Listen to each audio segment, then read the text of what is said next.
বাংলাদেশের দক্ষিণ পূর্বাঞ্চলে মিলিটারি অপারেশন জোন ঘোষণা নিয়ে ভারতীয় গণমাধ্যম নর্থ ইস্ট নিউজ মিথ্যা সংবাদ প্রচার করায় প্রতিক্রিয়া জানিয়েছে বাংলাদেশ সেনাবাহিনী।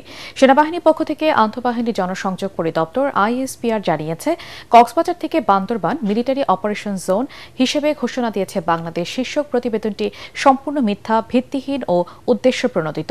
এই ধরনের সংবাদ ভারতীয় কিছু গণমাধ্যমের পরিকল্পিত অপচেষ্টার অংশ, যার উদ্দেশ্য বাংলাদেশের অভ্যন্তরীণ স্থিতিশীলতা বিনষ্ট করা এবং সশস্ত্র বাহিনীর ভাবমূর্তি ক্ষুণ্ণ করা। সংবাদ বিবৃতিতে আরও বলা হয়েছে, প্রকাশিত প্রতিবেদনটিতে বাংলাদেশ সেনাবাহিনী সন্ত্রাসী বা বিচ্ছিন্নতাবাদী গোষ্ঠীকে সমর্থন দিচ্ছে এ ধরনের ইঙ্গিত দেওয়া হয়েছে, যা ভিত্তিহীন, অসত্য এবং বিদ্বেষপূর্ণ অপপ্রচার।